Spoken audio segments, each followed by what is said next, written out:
반성문, 성교육 이수증, 소감문 이런 것들 진지하게 반성하고 있다, 이런 자료라고 할 수 있고요. 이 중에서 가장 중요하고 효과적인 것은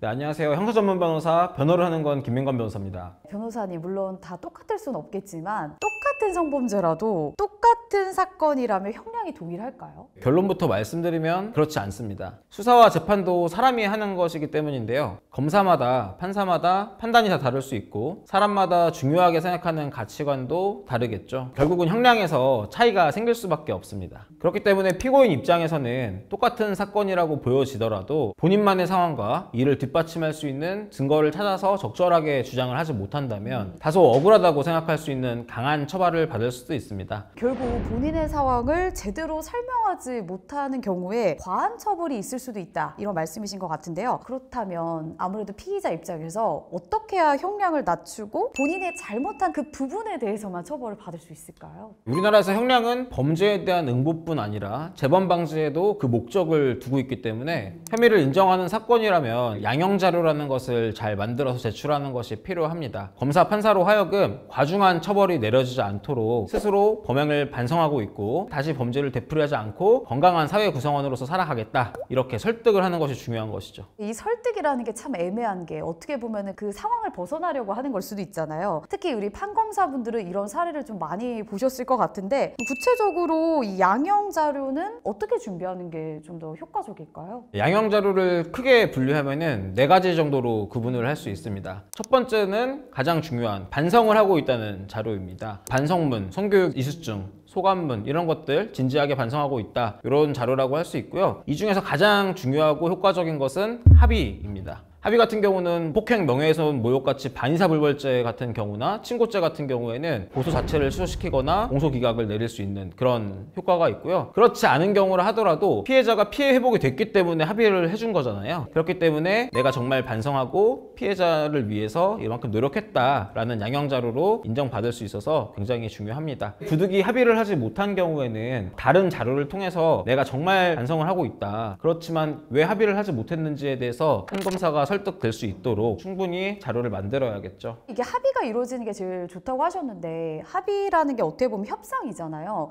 근데 사건 당사자 본인이 직접 해도 괜찮을까요? 본인이 깔끔하게 하실 수 있으면 당연히 괜찮겠지만 개인적으로는 직접 하시는 것을 추천드리지는 않는데요. 특히 성범죄 같은 경우는 협상을 하다가 금액이 맞지 않으면 피해자 측에서 가해자 측이 합의를 강요한다, 나는 합의할 생각이 없었는데 지금 2차 가해를 당하고 있다, 이렇게 주장하는 경우가 많기 때문에 섣불리 합의를 시도했다가 오히려 상황이 안 좋아지는 경우가 굉장히 많거든요. 그럴 수도 있겠네요. 제가 좀 검색을 하다 보니까 인터넷 커뮤니티에서 합의금 시세라고 해서 마치 금 시세처럼 합의 금액이 좀 정해져 있더라고요. 제명마다 좀 다르게 정해져 있는 것 같은데, 합의금 보통 어떻게 정해지는지 일단 궁금하고, 우리 변호사님은 합의금을, 이런 말씀 드려도 될지 모르지만 얼마까지 받아봤는지, 얼마까지 줘봤는지도 궁금합니다. 우선 이제 형사 합의 같은 경우는 사실 당사자끼리 합의하는 것에 따라 달라지는 그런 임의적인 절차이기 때문에 객관적인 시세가 있다고는 볼 수가 없습니다. 동종의 사건이어도 500만 원 합의가 될 수 있고 뭐 3천만 원, 4천만 원 갈 수도 있는 것이거든요. 피해자나 피의자가 처한 상황, 경제적 능력, 그리고 예상되는 처벌 수위 등에 따라서 합의금의 시세는 크게 달라질 수가 있습니다. 조금 팁을 드리자면, 일단은 가장 중요한 부분이 내가 실형을 살 위험이 있느냐 없느냐, 피해자가 민사소송을 걸어왔을 때 위자료로 지급해야 되는 돈이 얼마이냐, 이걸 고려해가지고 합의의 합리적인 범위를 먼저 설정하고 그 다음에 그 기준에 맞춰서 협상에 나가는 것이 합의 절차라고 볼 수 있겠습니다. 제가 했던 사건들 중에서는 성범죄 같은 경우에는 합의금이 정말 억소리 나오게 비싸가지고 1억에도 힘들게 겨우 합의하고 뭐 그런 경우들이 굉장히 많습니다. 합의 과정도 사실 아무래도 성범죄다 보면 쉽지 않을 것 같은데, 변호사님께서는 어떻게까지 합의 절차를 해보신 적이 있을까요? 제가 전원차 변호사일 때 굉장히 인상 깊었던 경이 있었는데, 피해자 측 변호사였거든요. 대문에서부터 저한테 90도로 인사하면서 아 제발 좀 합의해달라, 그런 모습을 제가 봤어요. 그래서 그걸 보면서 변호사가 합의를 위해서 이렇게까지 노력을 해야 되는 거구나 하는 걸 저도 배웠고, 저 같은 경우에도 1억 원을 주겠다 이런다고 해서 그쪽에서 바로 오케이 하는 건 아니거든요. 왜냐면 피해자 쪽 입장에서는 최적의 타이밍에서 가장 높은 금액을 받으려고 하는 거기 때문에, 이게 1억을 먼저 제시한다고 해서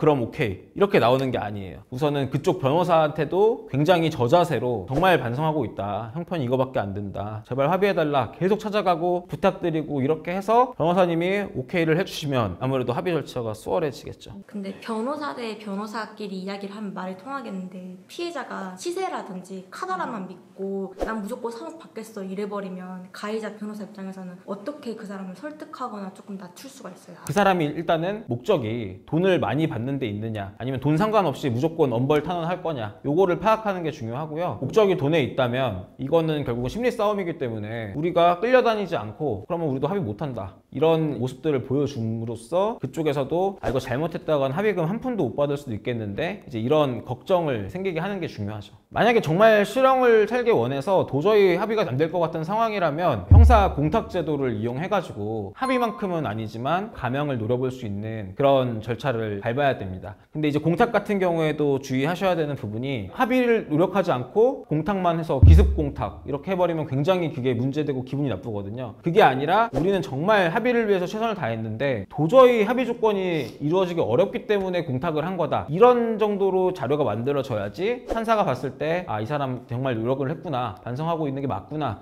이렇게 판단을 받을 수 있는 것입니다. 감사합니다. 이 양형 자료 얘기를 하다가 합의 얘기까지 쭉 나눠봤는데요. 양형에 있어서 또 중요한 꿀팁이라고 해야 될까요? 뭐가 있을까요? 두 번째는 내가 어떻게 살아왔는지를 보여주는 자료입니다. 뭐 상장, 훈장, 헌혈, 생활기록부 뭐 이런 것들을 통해서 여태까지 성실하게 살아왔는데 순간의 실수로 범죄에 이르게 된 것이다, 그런 부분들에 대해서 설득하는 자료를 만드는 것이 필요하고요. 그 다음에 세 번째는 이제 재범의 우려가 없다, 이 부분인데 결국은 내 범행 사실을 주변에 털어놓고 다른 사람들한테 탄원서를 많이 받는 것이 그래서 중요한 겁니다. 왜냐면은 내가 반성을 한다고 말하면서도 가족한테도 내 범죄 사실을 말을 안 해. 이 사람이 어떻게 재범을 안 하겠다고 장담할 수가 있겠어요. 하지만 이분이 뭐 직장 동료, 아내 이런 사람들한테 다 털어놓고 정말 재범하지 않겠다라고 그렇게 약속을 하는 과정을 통해서 어느 정도 아, 이 사람이 정말 재범을 하지 않을 수도 있겠구나, 이런 신뢰가 생기는 것입니다. 네 번째 같은 경우에는 내가 건강한 사회생활을 유지할 수 있는 사람이다, 이런 것들을 보여주는 것인데 내가 사업을 하고 있다면 그거와 관련된 자료도 될 수 있겠고, 시험을 준비한다거나 회사를 다니고 있으면 그 부분을 성실하게 하고 있다는 부분을 보여주는 자료가 되겠죠. 생각보다 되게 디테일하고 깊숙한 자료들이 많이 좀 필요한 것 같은데 반대로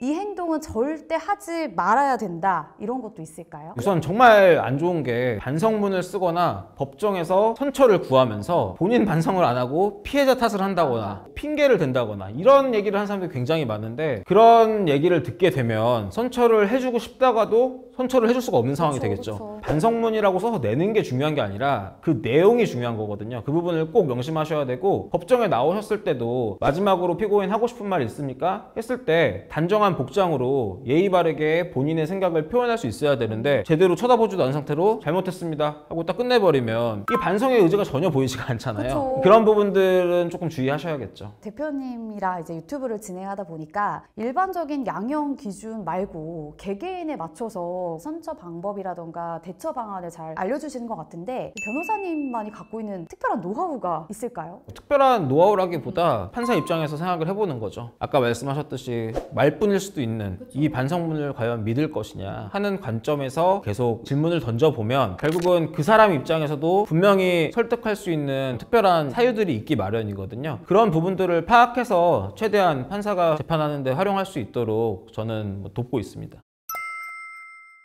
오늘은 어떻게 보면 살짝 민감할 수는 있지만 이 성범죄 감형받을 수 있는 방법에 대해서 좀 이야기를 나눠봤습니다. 변호사님께서 말씀해주신 내용들을 적절한 타이밍에 제출하는 것도 굉장히 중요하다고 하니까요. 급한 마음에 성급하게 혼자 제출하시기보다는 전문가의 도움을 받아서 적절한 시기에 잘 제출하는 것이 필요할 것 같습니다. 도움이 필요하신 분들은 김민건 변호사님께 언제든지 연락 주시면 감사하겠습니다. 오늘 영상이 도움이 되셨다면 구독, 좋아요, 알림 설정 부탁드립니다.